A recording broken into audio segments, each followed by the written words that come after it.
I want to bring in Dr. Marcos Rothstein, a professor of medicine at Washington University. Dr. Rothstein, just fill us in. What do you think about what you've heard so far? I think this is a fundamental issue. I think we have in the nation right now an epidemic of great proportion of obesity and the consequences of obesity, and it's absolutely crucial that we bring this in the open, we discuss all the ramifications of this epidemic and see how we can tackle this as a nation, as a worldwide health problem. Let's talk a little bit about some of the problems obesity can cause, especially in children. I mean, we were talking about high blood pressure earlier. We were talking about diabetes. Yes, if you look at the statistics nationwide, about 20 years ago, pediatricians used to see a teenage age child or a small child with adult onset diabetes maybe once a year. Now it's not unusual for a pediatrician to see 2 or 3 new patients with adult onset diabetes a week. And if you take the idea that the clock begins ticking at the onset of diabetes and you have about 20 years for the full-blown expression of all consequences of diabetes, then you know that all of these health problems will explode in the country much sooner, and we are on the way to that because every year we see doubling of the rates of obesity in children and teenagers. And Dr. Rothstein, let's talk a little bit about genetics. Genetically speaking, are we predisposed to be overweight? I think in many ways we are. I think if you look at the standard equipment as humans that we develop about 100,000 years, we develop the predisposition to be able to hold into fat because eating was a sporadic event. And I think when you fast forward to the modern times when we have food available at all times and we keep on storing food, we have those genes that have been selected out for you to hold into storage on all of that. And so I think we have to fight against that. And if you look into the science of weight loss, you get now tremendous insight on what is happening, that people that lose weight have a great predisposition to gain it back unless they fight that in a very conscious way.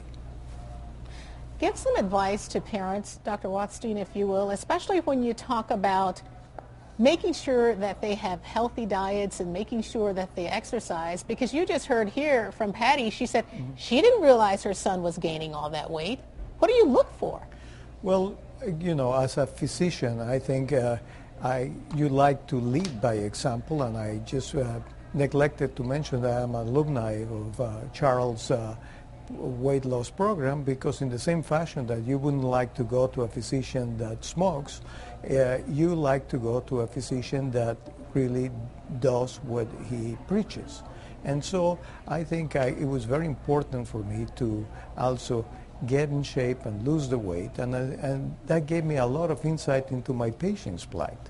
So talking about what I do, I'm a kidney doctor, and unfortunately kidney doctors are very much at the end of the line dealing with disease process that is very advanced to do anything about it.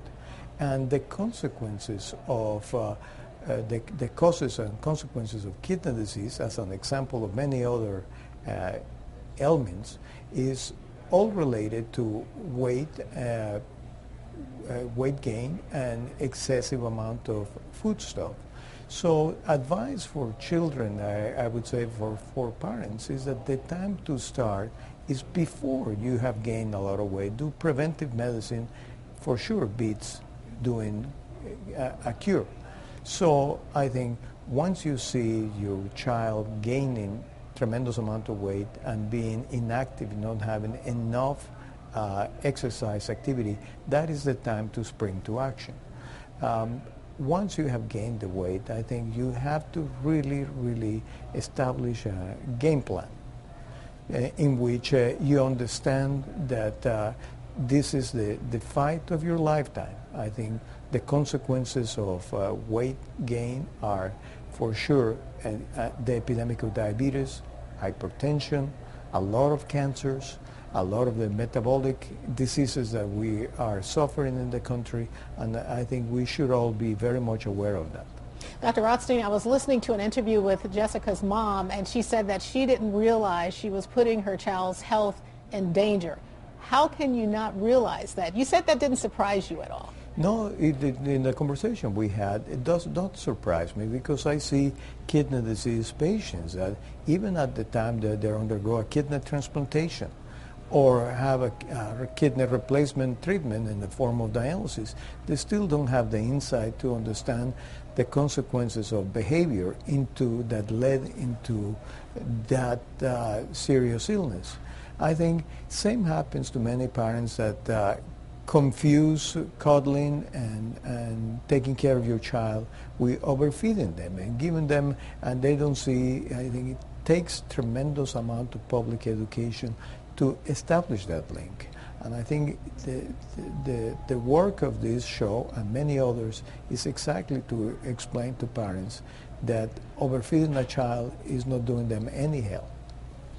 All right, Dr. Marcos Rothstein, a professor of medicine at Washington University. Thank you so much. Thank Stay with you, us when Shirley. we come back. Final frames.